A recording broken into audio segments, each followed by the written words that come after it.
পড়ছিলাম অতৃপ্ত চাহনা, কলমে তুরঙ্গনা, পর্ব সংখ্যা ২৬। আসসালামু আলাইকুম ওরহমতুল্লাহি ওবারাকাতু। আপনি ভালো আছেন স্যার? তৃতিকার অতিরঞ্জিত ভাবভঙ্গিতে আধির দাঁতে দাঁত চেপে চুপচাপ রইল। এদিকে নিজ হতে আধিরের হাঁটুর সমান ইয়াস বলে উঠল, তুমি কি আমার মিসকে ভুলে গিয়েছো মামু? উনি কিন্তু অনেক ভালো। তৃতিকা এক পলক ইয়াসকে দেখে নিয়ে পরক্ষণে আধিরের দিকে তাকিয়ে চাপা স্বরে বলল, আমাকে কি আর এত সহজে ভোলা যায়? ঘাড়তারাদের ঘাড় না মোটকে দিয়ে তো আমি ক্ষান্ত হই না প্রিয়। তৃতিকার সম্পূর্ণ কথাটাই দাঁতে দাঁত পিষে হেসে হেসে আওড়ালো। যথারীতি ইয়াস তাতে কিছুই না বুঝলেও আধর ঠিকই কোনো মতে বুঝে যায়। সে চোয়াল শক্ত করে কিছু বলবে, তার পূর্বেই তৃতিকা ইয়াসকে ঢেলে ভেতরে প্রবেশ করে এবং আধিরকে জোরপূর্বক সরিয়ে দিয়ে সোজা দরজা লাগিয়ে দেয়। অতঃপর ইয়াসের উদ্দেশ্যে তড়িঘড়ি করে বলল, ইয়াস, তুমি জানো তোমার মামুর ঘরে বড় একটা টিভি আছে, ওখানে অনেক সুন্দর কার্টুন হয়। তৃতিকার এহেন কথা ইয়াসের কপাল কুঁচকে যায়। সে স্বাভাবিক স্বরেই বলে, হ্যাঁ তা তো আমি জানি, কিন্তু আপনি কি করে জানলেন মিস? আপনি মামুর বাড়িতে এর আগেও এসেছিলেন?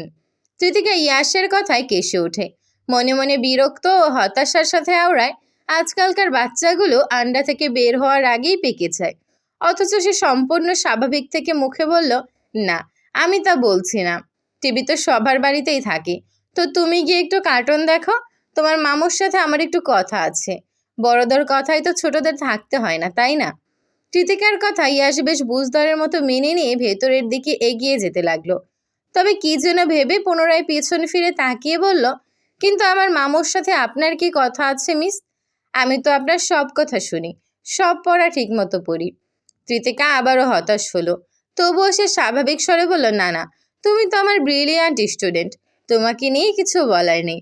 আমি যেমন তোমার মিস হই, তেমনি তোমার মামুও আমার স্যার হয়। তাহলে কি আমাদের দুজনের প্রয়োজনীয় কথা থাকতে পারে না? ও হ্যাঁ, মনে পড়েছে, নানু বলেছিল আপনি তো মামুর অফিসে কাজ করেন।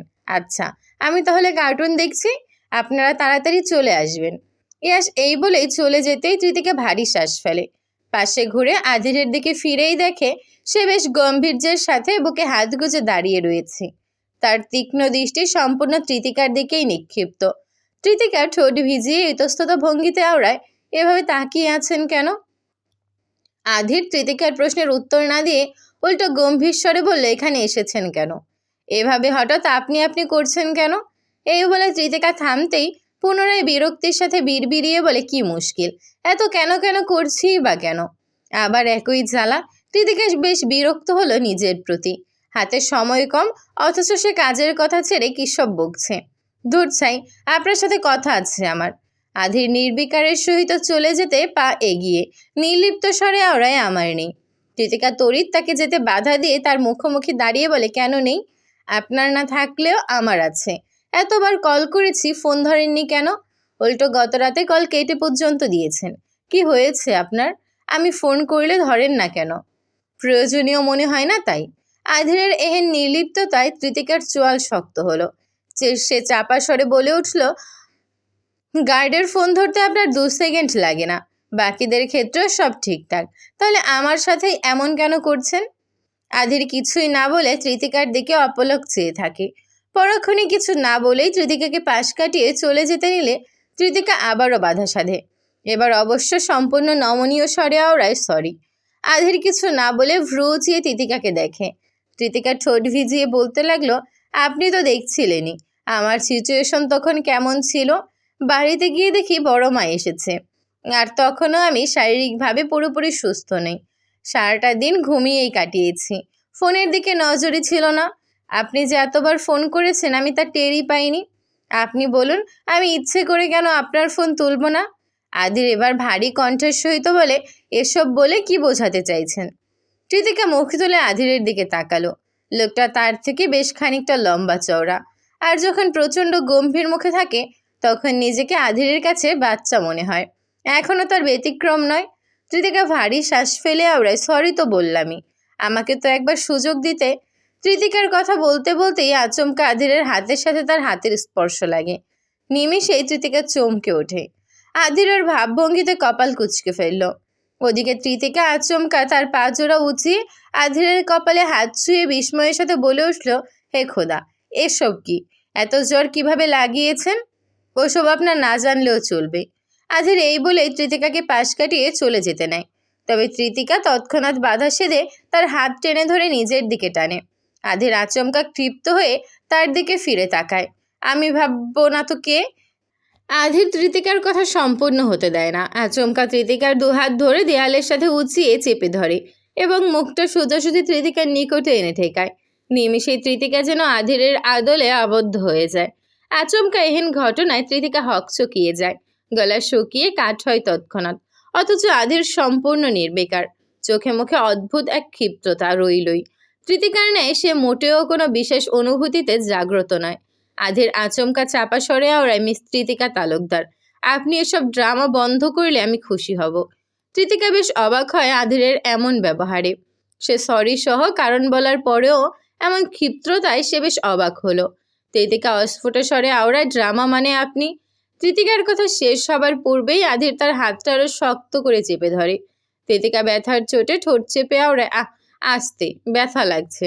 তৃতিকার দৃঢ় চাহিতে চোখ মিলিয়ে আধির বলল, লাগুক, ছুটি চাই না আপনার? তৃতিকা কিছুটা অবাক স্বরে বলল, কিসের ছুটি?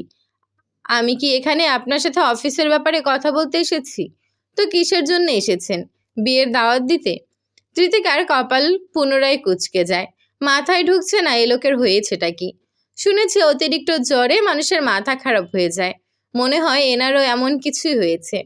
তৃতিকা এরূপ ভাবনাতেই বলে ওঠে, কিসের বিয়ের দাওয়াত? আপনি just shut up Triti, drama করতে নিষেধ করেছি আমি। এবার তৃতিকাও বেশ ক্ষিপ্ত হয়। ভ্রু কুচকে দৃঢ় গলায় বলে ওঠে, কি আশ্চর্য, আমি ড্রামা কেন করব? আপনি কিন্তু এবার আপনার ছুটি চাই না? 1 মাসের ছুটি, বিয়ের আয়োজন করতে হবে, অনেক সময়ের প্রয়োজন তো। আধির দাঁতের দাঁত চেপে এহেন কথা বলতে তৃতিকা পুনরায় দৃঢ় কণ্ঠে বলতে নিয়েও দমে গিয়ে বলল, আরে ভাই 1 মিনিট, গতকাল কাকিমা আপনাকে কিছু বলেছে? আধির এবার খানিকটা তাচ্ছিল্যের স্বরে বলল, তো তুমি কি ভেবেছিলে আমি কিছুই জানতে পারবো না?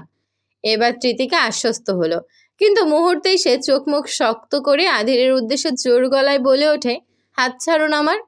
আচমকা তৃতিকার এহেন তেজ দেখানোয় আধির কপাল কুঁচকে আরো শক্তভাবে হাত চেপে ধরে। এই পর্যায়ে তৃতিকার দাঁতে দাঁত পিষে আওড়ায়, আপনার সমস্যা আছে, সাধে কি আপনাকে আমি খারুস বলি? তৃতি। আধির কিছু বলার পূর্বেই তৃতিকা আচমকা নিজের কপাল দিয়ে আধির কপাল বরাবর সজোরে ঢিস মেরে দেয়। কিসের তৃতি? কাকিমার কথা শুনে আমার বিয়ে নিয়ে নাচানাচি শুরু করেছেন, অথচ আমার সাথে কথা বলারও প্রয়োজন মনে করেননি। একবারও জানতে চেয়েছেন আদৌ বিয়েতে আমি রাজি কিনা, বিয়েটা আমি করছি কিনা? এবার আধির খানিকের জন্য থমকায়। কপালে কিছুটা ব্যথা লাগলেও সেসবে সে মাথা ঘামায় না। কিছুক্ষণ তৃতিকার দিকে ক্ষিপ্ত মুখশ্রীর দিকে তাকিয়ে থাকার পর পরক্ষণে আবার আধির চাপা স্বরে বলতে লাগলো, তাহলে এতবার ফোন করার পরেও ফোন ধরেননি কেন? জানো, তোমার জন্য চিন্তা করতে করতে আমার কি অবস্থা হয়ে গিয়েছিল। মানলাম সারাদিন ঘুমিয়েছিলে, তাই ফোনের দিকে নজর ছিল না, কিন্তু বাজারেও যখন একইভাবে আমি ফোন করে গেলাম তখন তুমি কি করেছো? আমার চোখের সামনে তুমি ফোন কেটে দিয়েছো। এখন এটাও অস্বীকার করতে পারবে তুমি? তৃতিকা তৎক্ষণাৎ জবাব দিতে গিয়েও থমকায়। কিছু একটা ভেবে নিয়ে তড়িৎ সন্ধিহান স্বরে ওড়ায়, বাজারে আপনি ছিলেন? লুকিয়ে লুকিয়ে আমায় ফলো করছিলেন? কি আশ্চর্য, আমি কেন লুকিয়ে লুকিয়ে তোমায় স্টক করতে যাব? ভরা বাজারে মাঝ রাস্তায় বৃষ্টিতে দাঁড়িয়ে তোমার তামসা দেখেছিলাম বলেই তো আমাকে এখন ঠান্ডা লাগিয়ে ঘরে বসে থাকতে হচ্ছে। তৃতিকা আবারও বিস্মিত হয়। তার মানে আধির এই অকাজ করেছে বলে জ্বর ঠান্ডা লেগেছে, অথচ একবার তার সামনাসামনি কথা বলার প্রয়োজন মনে করেনি। এই ভাবনায় সে মনে মনে আওড়ায়, কতটা বজ্জাত খারুস একটা। অন্যদিকে আধির পুনরায় নিজের মতো বলতে লাগলো, এখন চুপ করে আছো কেন? ভেবেছিলে কিছুই জানবো না আমি, তাই তো? আর তুমি ওই ছেলের সাথে যাতা, হুস, বেশি বোঝেন আপনি। আসিফ আমার বড় ভাই, সম্মান দিয়ে কথা বলবেন। আমি কেন সম্মান দিতে যাব? না আমি তাকে চিনি আর না আমাকে তো চিনেন, তাহলে সম্পর্কের খাতিরে সে আপনারও বড় ভাই।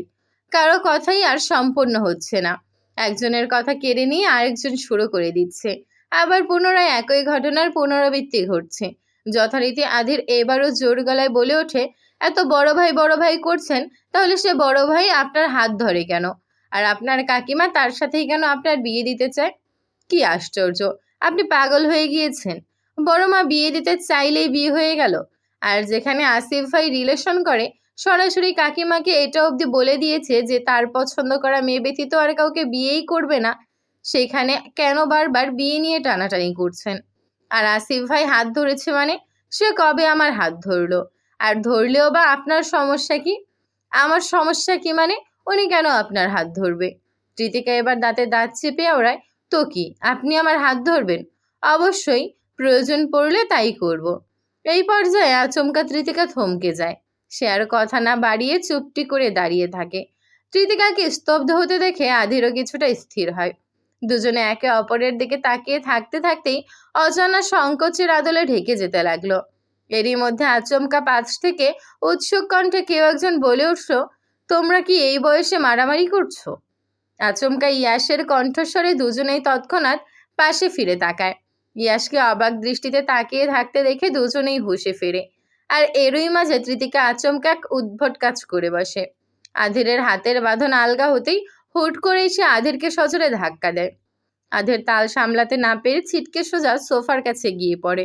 অন্যদিকে কৃতিকাও উল্টাপাল্টা দিকে ছুটতে গিয়ে ধপাস করে উল্টে পা মুচকে পড়ে যায়। একই সাথে তার কপাল গিয়ে ঠেকে কাঠের এক কোণার সাথে। নিমিষেই কপালের এক অংশ ফেটে রক্ত গড়ায়। তা অবশ্য সামান্য হলেও কৃতিকা ব্যথার চোটে অস্ফুট স্বরে আওয়াজ করে ওঠে। অন্যদিকে আধির কিংবা ইয়াস দুজনের কেউই বুঝতে পারলো না আচমকা এটা কি হতে কি হলো। দুজনেই আহাম্মকের ন্যায় কৃতিকার দিকে তাকিয়ে রইল। কৃতিকা সোফায় চুপটি করে বসে আছে।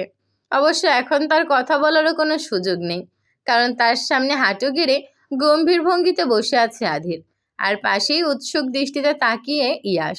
আধির কৃতিকার কপালের ক্ষতস্থানে তুলো দিয়ে রক্ত পরিষ্কার করে, তাতে ছোট একটা ব্যান্ডেজ টেপ লাগিয়ে দেয়।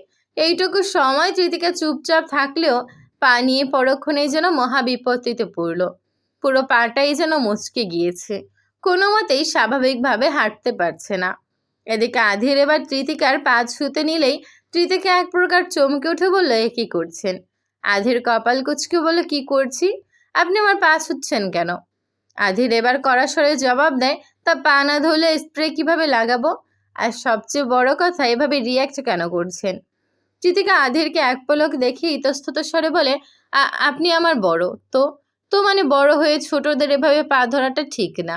কৃতিকার আমতা আমতা অভিব্যক্তিতে আধির গম্ভীর স্বরে বলল, চুপচাপ বসে থাকুন। এই বলেই সে কৃতিকার পা টেনে নিজের হাঁটুতে ঠেকিয়ে স্প্রে লাগানোর জন্য হাত বাড়ায়। আর অমনি কৃতিকা পুনরায় বিস্ময়ে বলে ওঠে, আরে আবারও কথা শুনুন।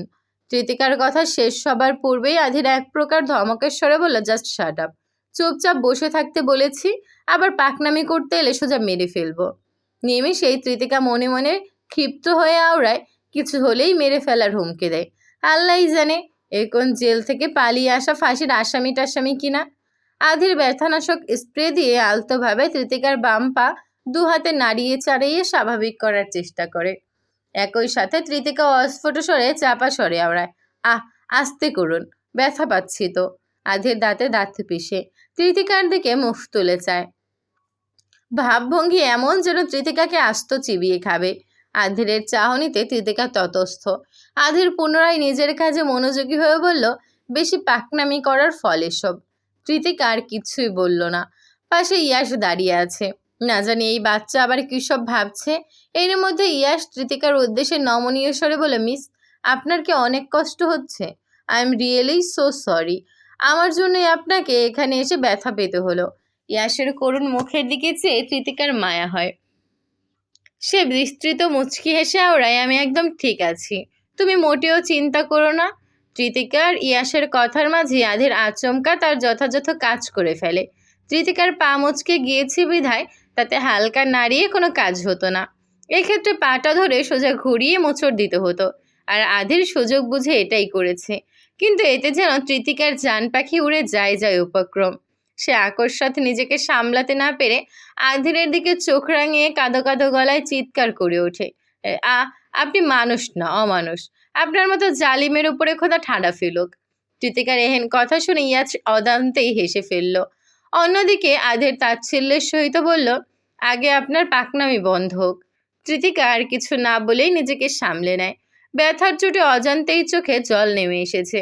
সে ঠোঁট চেপে কান্না থামিয়ে পাটা এদিক সেদিক করে দেখে। না, এখন আর আগের মতো ব্যথা করছে না।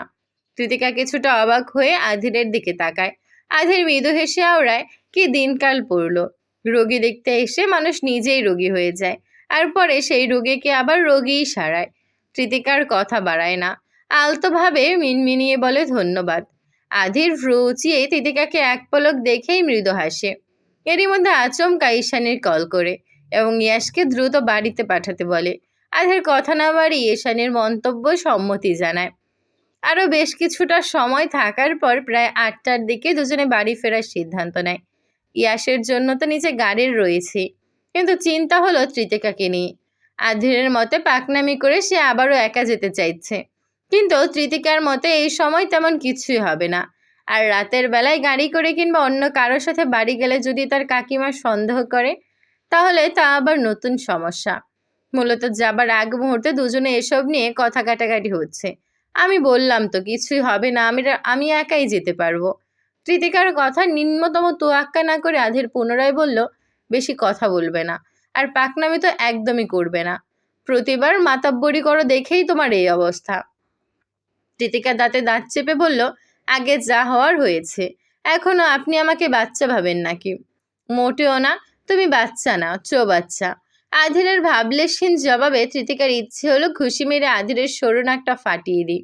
একই সাথে সে মনে মনে বিড়বিড় করে আওড়ায়, নাকুচো খারুস। এদিকে আধির পুনরায় কথা বলতে নিলে আচমকা কেসে উঠল। জ্বরটা হয়তো বাড়ছে, মাথাটাও বেশ ঝিমঝিম করছে। আধির আর বেশি কথা না বাড়িয়ে খানিক নমনীয় স্বরেই বলল, জেদ করো না তৃতি, ইয়াসের সাথে যাও, ড্রাইভার তোমার বাড়ি পৌঁছে দেবে। এবার কৃতিকা এসব হতে ধ্যান সরে গিয়েছে।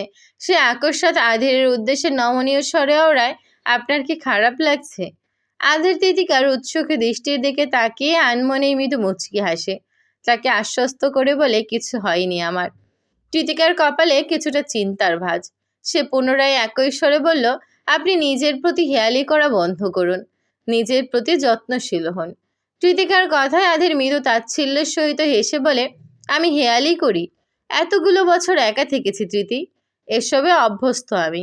আমার চিন্তা না করে তুমি বরং তোমার চিন্তা করো।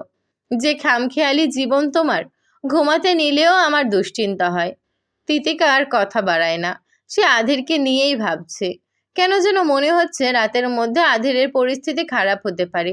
যদিও সে এমন কিছু কখনোই চায় না, কিন্তু মস্তিষ্কে হতো তো দুশ্চিন্তা আর কমছে না। তবুও কৃতিকা বাসা হতে বেরিয়ে যেতে পা বাড়ায়। ইয়াস ইতোমধ্যে ড্রাইভারের সাথে নিচেও নেমে গিয়েছে। আপাতত ফোনে আধিরের অনুমতি পেলে সেও চলে যাবে। কৃতিকা শেষমেশ বাসার দরজার কাছে এসে দাঁড়িয়ে আধিরের উদ্দেশ্যে বলল, শুনুন, আমি আসছি, নিজের খেয়াল রাখবেন। আধির মৃদু হেসে মাথা ঝাঁকিয়ে বলে, হুম। কৃতিকা এই বলে সামনের দিকে ফিরেও পুনরায় ঘুরে আধিরের দিকে তাকায়।